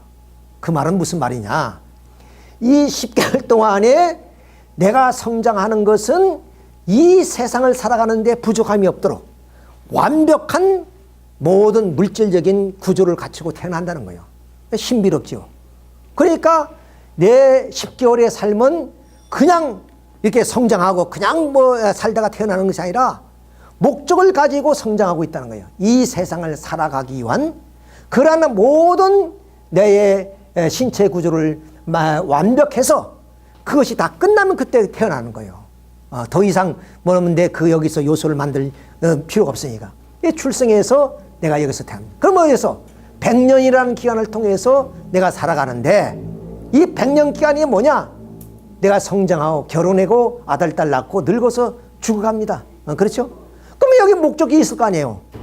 그냥 이렇게 뭐 좀 이렇게 공수로 그렇게 맹목적으로 살다 가는 건 아니잖아요. 반드시 삶의 목적이 있을 것이란 말이야.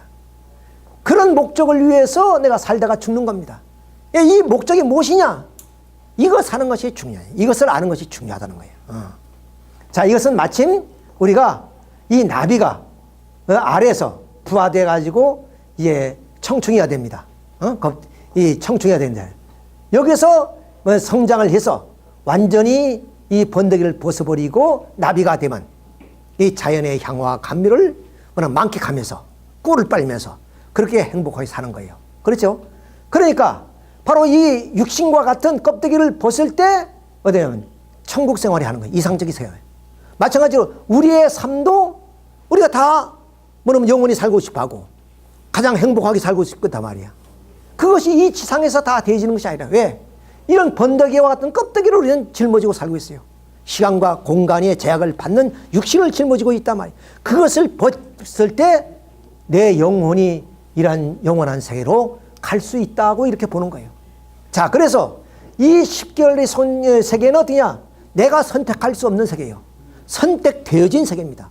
어머니 아버지에 의해서 선택되어진 나예요.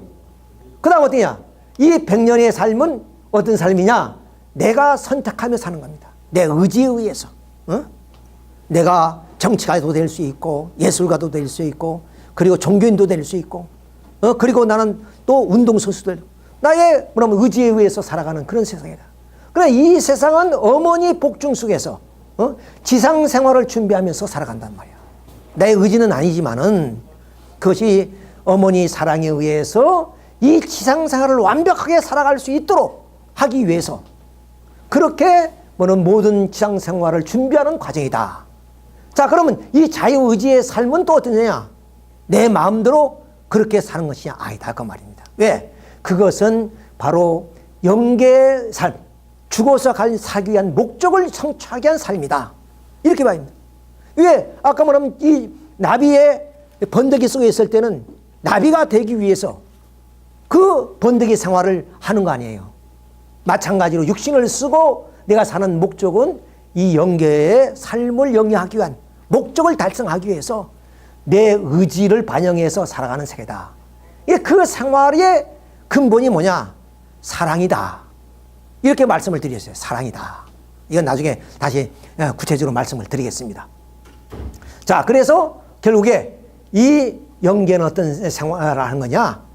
내 자유의지에 의해서 삶을 통한 결과적인 삶이다 말이야. 즉 여기에 선택된 존재로서 어머니 복중에서 그 성장을 통한 결과로서 내가 여기서 살아가듯이 만일에 어머니 복중에서 뭔가 하는 잘못이 됐으면 육신에 잘못이 됐으면 이 육신 생활은 고달프지요. 그렇잖아요. 뭐 자기를 안고 태어났다든가 또 정신적으로 좀 이상한 그런 좀 아기가 태어났다면 평생 그런 고통을 당하잖아요. 그리고 이건 결과인데 원인이 잘못돼서 그렇단 말이야. 마찬가지로 이것도 하나의 원인이 되는 거예요. 어디의 원인이냐? 이 영계의 삶의 원인이 된단 말이야. 그러니까 죽어서의 세계는 어떤 세계냐? 그것은 내 삶의 결과의 세계이기 때문에 그 세계에 가서는 바꿀 수가 없다는 거죠. 생각해요. 그러면 이 지상생활에서 내가 장애를 안고 태어났다면 그건 원인에 의해서 결정되어지기 때문에 여기에서 바꿀 수가 없는 거예요. 그렇잖아요? 그러니까 영계에 가서 이 삶이란 것은 이 영생의 삶이란 것은 결국 이 지상의 자유의지한 삶에 온 결과란 말이에요. 결과. 그러니까 이 삶이 여기는 100년입니다. 그러니까 여기서 잘못되더라도 100년만 고통당하면 돼요. 그러잖아요. 근데 여기는 영원한 세계란 말이에요. 그러니 영원한 삶이 여기서 100년의 잘못으로 말미암아 고통을 당한다면 어떡하겠어요? 그러니까 여기의 삶이 얼마나 중요하냐. 왜? 지상의 삶의 결과로 영계의 삶으로 이어지는 것이기 때문에 영계 가서 뭐 바꿀 수 있고 뭐 회개해서 내가 새로운 삶을 영위할 수 있다면 그건 좋은데 마침 어머니 뱃속에서의 나의 모든 육체가 형성되는 것과 마찬가지로 거기서 다 되어버리면 여기서 나와서 어떻게 바꿀 수 있냔 말이야. 그렇죠? 마찬가지다 말이야. 그러니까 이 세상의 삶이 이래도 한 세상 저래도 한 세상이 아니에요. 심각한 삶을 살아가야 된다는 그런 얘기예요. 그러니까 아까 고갱이라는 그 좀 화가가 그 얼마나 잘 나가는 사람이에요. 근데 그 작품 하나만 팔아도 자기 평생 먹고 살 수 있고 그 명예가 대단한데 그런 걸 다 떨쳐버리고 그림 한 포기로 자기의 고뇌를 표현해서 돌아가셨단 말이에요. 자, 이런 걸 생각해 봤을 때 우리야 뭐 좀 깊이 알진 못하지만은 그렇지만 우리가 아까 말씀드렸던 고 이병철 회장님의 그 고뇌 어린 질문 이런 것은 누구나 던질 수 있는 질문이다. 그것 때문에 했단 말이에요. 그러니까 물질을 통해서 우리가 행복을 했지만 그것은 필요 조건일 뿐 충분 조건이 아니었단 말이야. 우리의 고뇌를 해결하는. 그래서 이 충분 조건을 좀 지상 삶에서 충족하지 않고서는 영계에 가서 내가 행복한 삶을 영위할 수 없다. 그러니까 심각한 문제야.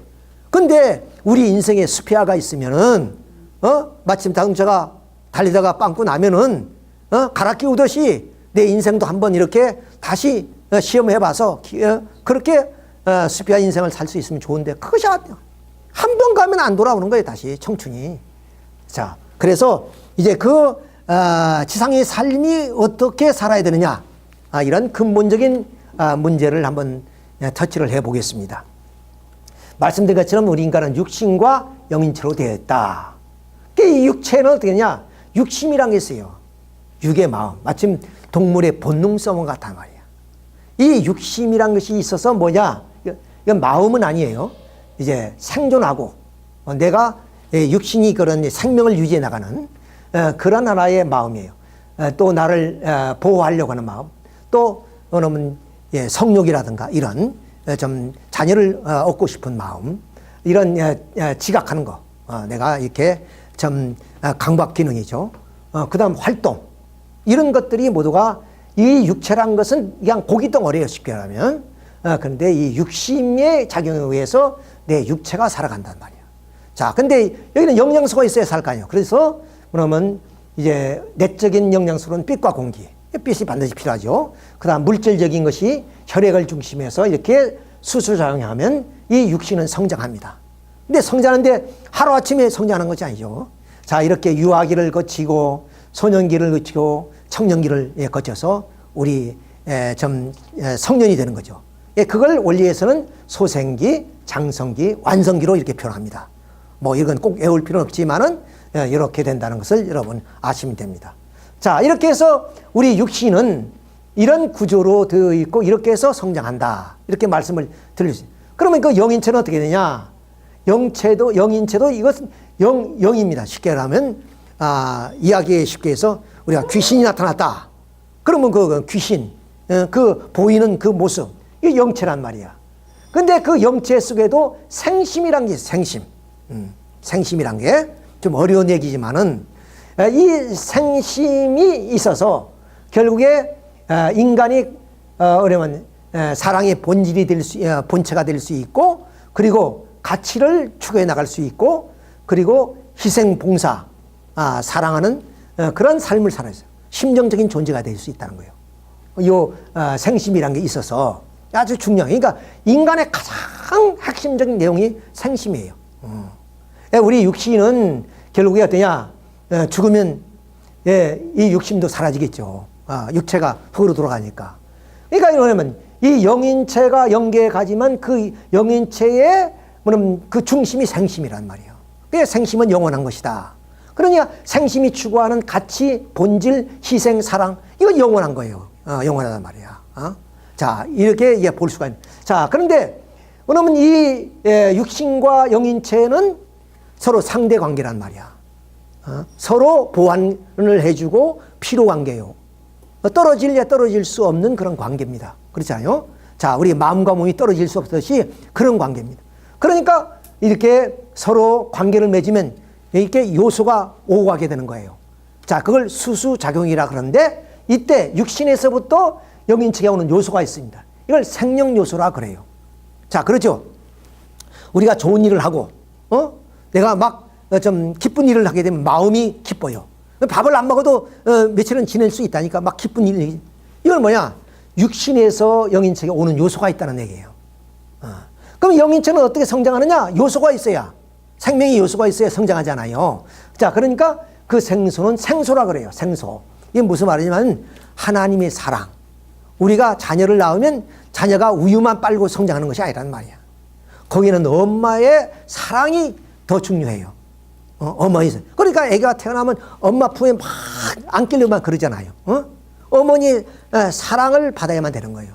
그 어머니 사랑을 받지 못하고 자라면은 육신은 건강하게 성장하지만은 어떤 정신적인 결핍증이 생긴단 말이야. 사랑의 결핍증이 생긴단 말이야. 그래서 사랑이 필요하듯이 우리의 인간에도 뭐냐? 하나님의 사랑이. 그러니까 동양에서는 우주의 기를 받아야 된다 그래요. 그건 다르지만은 바로 그런 내용이에요. 그런 하나의 요소가 생명의 요소라 그래서 생소라 그래요. 그걸 쉽게 표현해서 하나님의 사랑이다, 이렇게 표현하면 돼요. 그 다음은 뭐냐? 이렇게 뭐냐면 음적인 영양소인 생명 요소를 받고 뭐냐면 하나님으로부터 생수를 받아서 이 영인체가 성장을 합니다. 이렇게. 그러면 받았으니까 또 주는 것도 있을 거 아니에요. 부부의 사랑도 받으면 주듯이 주는 것을 생명 요소라 그래요. 그러니까 내가 좋은 일을 해서 마음이 기쁘면 또 마음의 요소가 육신에게 간단 말이야. 그 육신이 피곤해도 피곤하지 않아. 24시간 일을 해도 피곤하지 않단 말이야.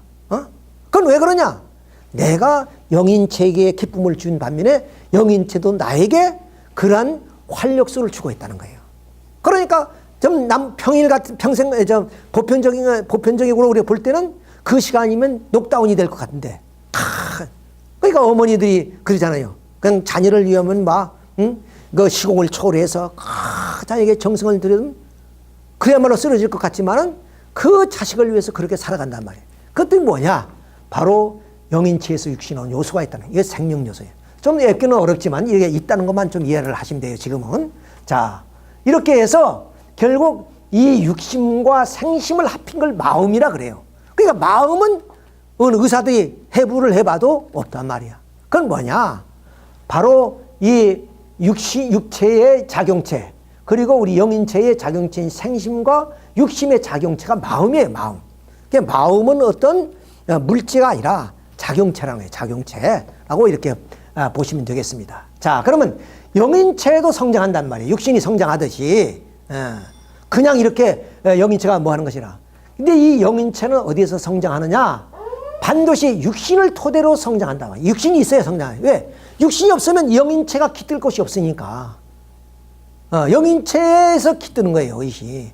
육신 속에 깃들어 있단 말이에요. 그러니까 육신이 없으면 이 영인체가 깃들 곳이 없잖아요. 자, 그래서 육신을 토대로서 성장하는 겁니다. 자, 그래서 이 육신을 토대로 해서 영인체가 뭐냐? 뭐냐면 소생기만큼 자란 영인체를 영영체로 해서 이 영인체가 인간이 죽으면 어디 가냐? 영영체급 영계, 낮은 영계로 가는 거예요. 자, 그 다음 이렇게 생명체만큼 장성기만큼 자란 영인체를 뭐냐면 예수님이 그랬죠. 너는 나와 같이 낙원에 가는 거예요. 그러니까 뭐 무조건 우리가 교회를 믿었다, 종교를 믿었다 해서 천국에 가는 것이 아니에요. 내가 얼마만큼 지상에서 내 영인체를 성장시키냐에 따라서 자기가 갈 곳을 간단 말이야. 그렇잖아요, 우리도. 좀 끼리끼리, 뭐면 이제 우리가 좀 서로 친구를 하더라도 유유상종이라고 그러네. 저 세계도 가는 내 수준에 맞는 곳에 가는 거예요. 그렇죠. 옷도 내 몸에 맞는 옷을 입어야 멋이 있지. 크거나 작으면 못 입잖아요. 그것처럼 바로 나에 맞는 세계를 찾아가는 것이다. 그 다음 내 육신을 쓰고 완성하면은 생명체라고 부르는데 그때 천국에 들어가요. 그러니까 천국은 내 육신이 가는 것이 아니고 영인체가 가는데 그 영인체가 지상에서 완성했을 때 가는 것이다. 그러니까 이 말은 다른 말 할 때 이 영인체 완성은 어디서? 지상에서 육신을 쓰고 이루어져야 된다. 그 말입니다. 여기 말했죠. 영인체의 성장은 뭐를? 육신을 반드시 토대로 해서, 네? 이 충분 조건이 세워지지 않으면은 그러면 영인체가 성장할 수 없어요. 그냥 필요 조건이 아니에요. 충분 조건이에요. 반드시 육신을 토대로 해서만이 성장한다. 나중에 또 예를 들어드리겠습니다. 그 다음 영인체의 감성, 어떤 사랑에 대한 감성, 이런 모든 것도 왜? 내가 여기서 뭐냐면 사랑했으니까 결국 영인체가 그 사랑의 감성을 뭐냐면 받고 있을 거 아니에요. 그러니까 모두가 육신 생활 속에서 사랑의 감성을 받는다니까. 그러니까 사랑해보지 않고 이성 간의 사랑을 해보지 않은 그 영인, 죽은 사람들을 우리가 몽달 귀신이라고 그러죠. 몽달 귀신. 귀신 가운데 몽달 귀신이 제일 무서워요. 왜? 이 세상에 사랑은 생명의 요소요. 그리고 행복의 그런 요소가 되는 거예요. 사랑만큼 사랑을 뭐냐면 생명을 초월한다 그러잖아요. 근데 그 사랑을 못 느껴보고 죽었으니까 한이 깊지요. 한이 깊어. 그래서 여자가 한이 많으면 온유월에도 서리가 낸다 하는 말들이 그런 말이에요. 그러니까 사랑을 할 수 있는 것, 예를 들어서 부모의 사랑, 부모가 있어서, 그 다음 형제의 사랑, 부부의 사랑, 자녀의 사랑, 이 사랑을 할 수 있는 걸 다 느끼고 가야 돼요. 다 느끼고 가야 되지. 여기서 어느 사랑만 좋다고 해서 그것만 하고 가면은 나머지 사랑의 부분은 감성은 못 갖는다 그 말이야. 그렇잖아요. 그러니까 예를 들어서 우리가 어릴 때 내가 좀 바나나도 먹어보고, 그렇죠? 온갖 과일도 많이 먹어보고, 그러면 어때요? 커서도 그 맛을 느끼잖아요. 근데 우리가 바나나 맛을 먹어봤어요? 옛날에는? 바나나는 아주 부자들만 먹는 걸로 알고 있었어요. 그런데 이제 무역이 개방화되니까 누구나 먹을 수 있는데 별로 비싼 것도 아니고 별로 맛든 것도 아닌데 그때는 아주 부자들만 먹는 고급 과일로만 생각했단 말이에요. 자, 얘 먹어보니까 맛을 알죠. 뭐 안 먹어봤어요. 그 감성을 몰랐단 말이죠. 자, 그 다음에 뭐냐면 영인체의 소성. 영인체가 악하냐 선하냐 하는 것은 모두가 다 지상생활에서 뭐냐면 다 내 업으로 쌓아지는 거란 말이야. 내가 좋은 일을 하면 영인체가 선해지고 악한 일을 하게 되면 내가 다 악해지는 거예요. 그냥 지상의 삶의 업을 통해서 다 이루어지는 거다. 그러니까 내가 천국 가느냐 지옥 가느냐는 것은 내가 어떤 삶을 살았느냐 여기에서 결정이 되는 거지 죽어서 뭐라면 결정되어지는 것이 아니다 하는 것을 또 알아야 됩니다. 그럼 인간은 완성이나 구원, 결국 인간이 이 육신을 쓰고 소생, 장성, 완성 이렇게 걸쳐서 완성한다 그랬잖아요. 마침 나무 열매가 나무에서 익듯이 말입니다. 내 영인체가 나무와 같은 이 육신에서 내가 완성해야 된단 말이에요. 그러니까 이 영인체의 완성은 이 육신이 뭐냐면 있을 때만이 이것이 충분 조건이에요. 그냥 있어도 되고 없어도 되는 그런 강미 아니에요. 반드시 있을 때 그 육신을 통해서만이 성장한다. 그러면 내가 죄를 지었다. 그럼 어떻게 죄를 받느냐? 육신을 쓰고 죄를 벗어요. 영계에 가서 그때 내가 회개를 하고 뉘우쳐서 하나님 아버지 잘못했습니다. 예수님 잘못했습니다. 부처님 내가 잘못했으니까 내가 새로운 인생 그거 되는 것이 아니란 말이에요. 그럼 얼마나 쉬워요. 그럼 영계 가서 다 하지. 여기서 뭐냐면 참 살기도 공고한데 먹고 살기도 그렇고 삼시세끼 해결하는 것도 어려운데 뭐 절간에 가고 교회 갈 필요 뭐 있어. 막 여기서 그런 대로 즐겁게 살다가 영계 가서 다 해결하면 되지. 그런데 완성도 그렇지만은 구원도 지상에서 해야 된다. 그러니까 돼서 예수님이 베드로에게 땅에서 매면 하늘에서 매고 땅에서 풀면 하늘에서도 푼다 그랬어요. 땅에서 모든 이런 것이 결정이 되어진다 그 말입니다. 그래서 천국 문 열쇠를 예수님이 가지고 간 것이 아니라 땅에다 뭐는 베드로에게 주고 하셨다. 그냥 인생의 문제는 지상에 있다 그 말이에요. 지상에서 해결해야 된다 그래요. 그래서 우리 3세계가 있는데 이 지상에서 100년의 삶에 내 의지대로 살아가는데 내가 그 키를 가지고 천국문을 열 것이냐 열지 못할 것이냐 하는 것은 내 의지에 달려있다 그 말씀입니다. 자, 그래서 구원의 문제 이것을 잠깐 살펴보겠습니다. 아까 말씀드렸지 사랑은 생명의 근본이요 행복과 이상의 요소라고 그랬습니다. 근데 부모 사랑도 있고 형제 사랑도 있고 부부 사랑도 있고 자녀 사랑도 다 사랑이 많아요. 그런데 가장 애틋한 사랑이 뭐냐? 부모 사랑이기도 하지만 부모 사랑 가지고 만족 못해 절대로. 왜? 사춘기가 되면 부모님이 아무리 사랑이 좋아도 이성의 사랑을 그리워한단 말이야 누구든지. 근데 그 이성의 사랑을 느껴보면 짜릿하고 정말로 부모로부터 느낄 수 없는 사랑이야. 그것도 특별한 사랑이란 말이야. 그 사랑을 못 받고 죽은 사람을 우리는 아까 말했던 몽달 귀신이다 이런단 말이야. 그러면 그런 귀신이 있는 집안은 어지러워요. 그러니까 지금은 좀 많이 달라졌지만 과거에는 어떠냐 이런 샤머니 이런 좀 무당이나 이런 사람을 통해서 이런 사람들을 해원해 주는 거예요. 어떻게 해원해 주느냐? 장가를 보내준단 말이에요. 장가를. 그러니까 처녀 귀신 있는 집과 사돈을 맺어서 지상에서 혼례를 치러주는 거예요. 그러니까 육신이 없잖아요. 육신을 이렇게 인형으로 만들어서 그래서 혼례 예식을 다 치르는 겁니다. 똑같이. 술도 나누게 하고 이렇게 좀 음식도 나누게 하고 그 다음 첫날 밤까지 우리가 그래서 결혼은 첫날 밤을 지나야 완성되는 거예요. 그렇죠?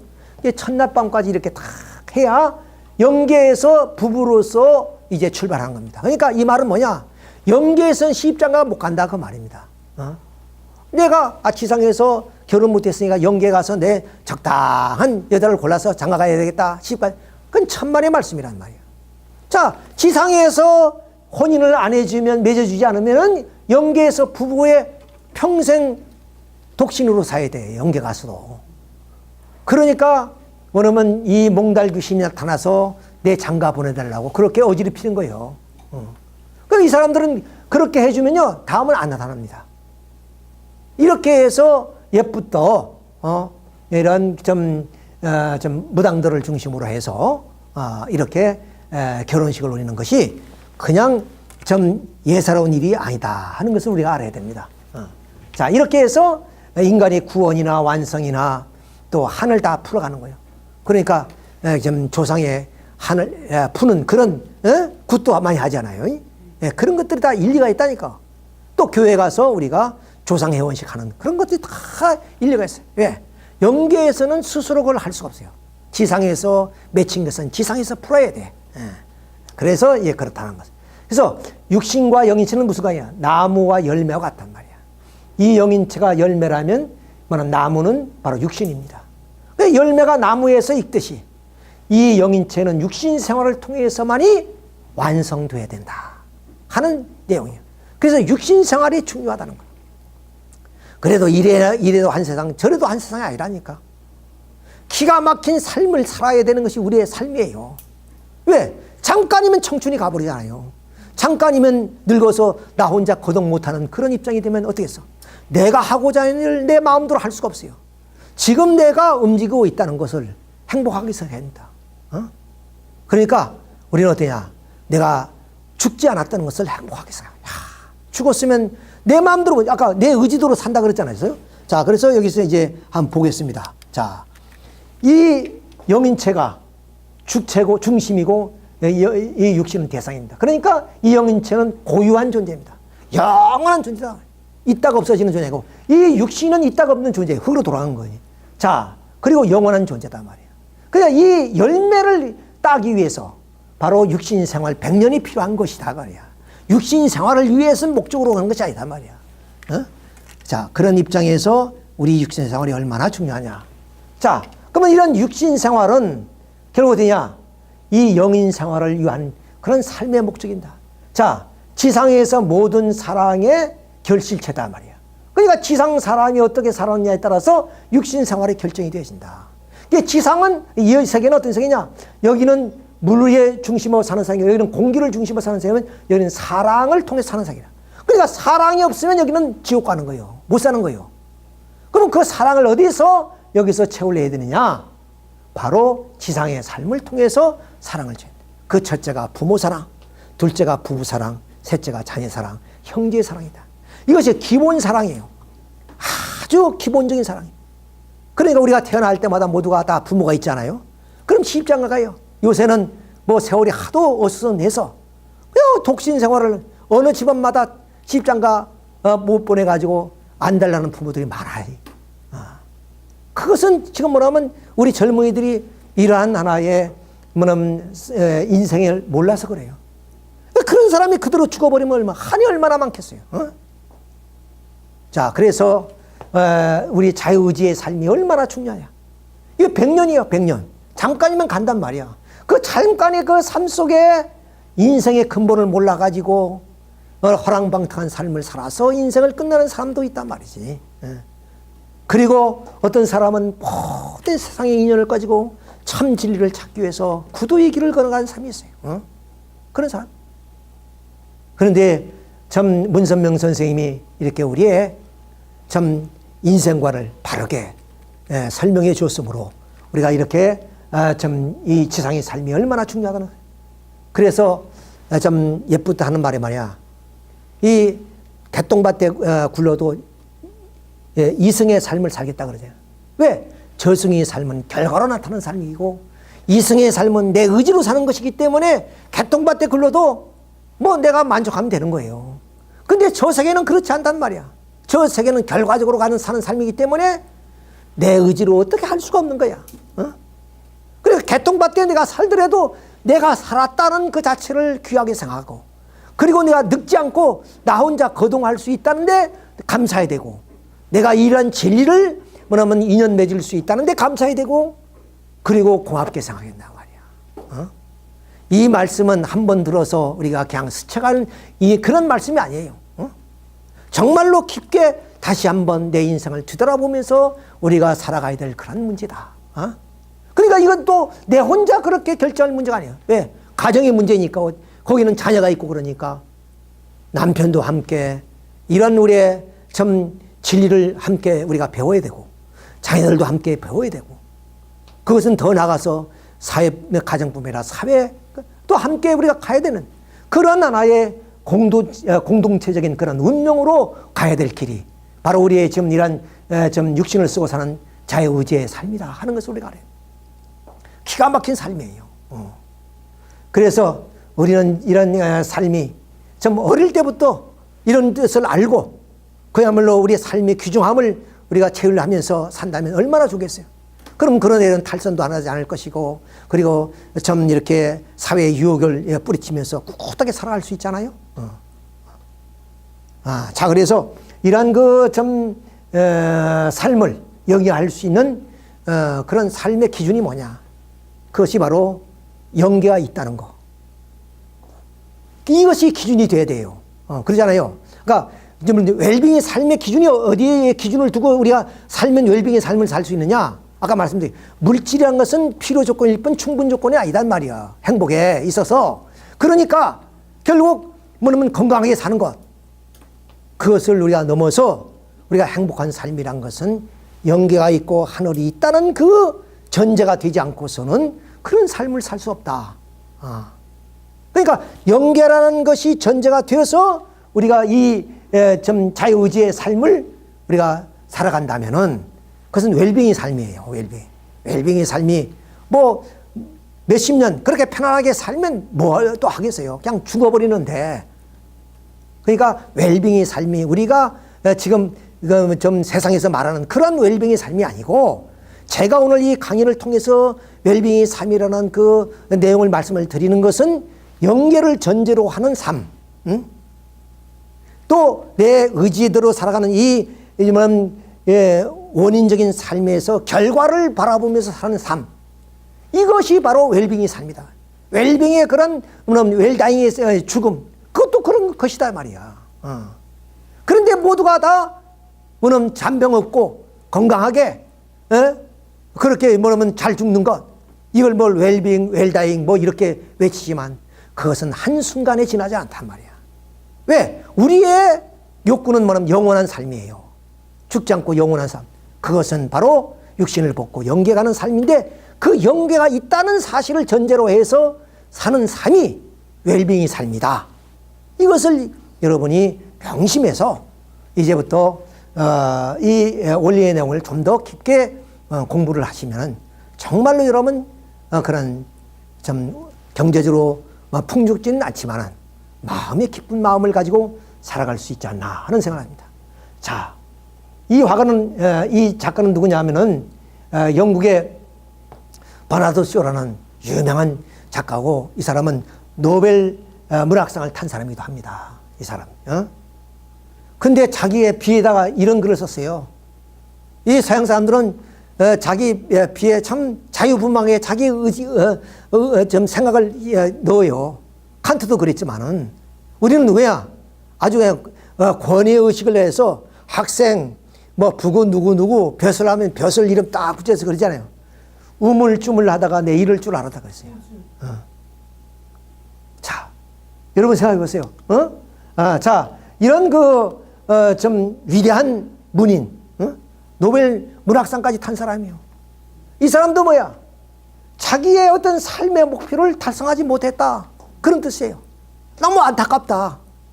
내가 어쩌다 이렇게 되는지, 죽음이 맞아 이렇게 되는지, 우물쭈물 하다가 내가 이럴 줄 알았단 말이야. 내가 이렇게 죽을 줄 알았다.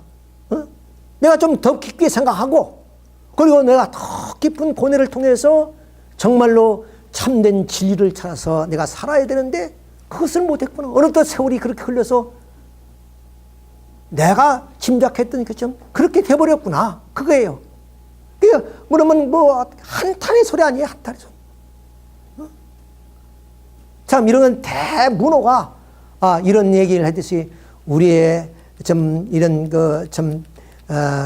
범인들이 뭐라 얘기하겠어요, 사실.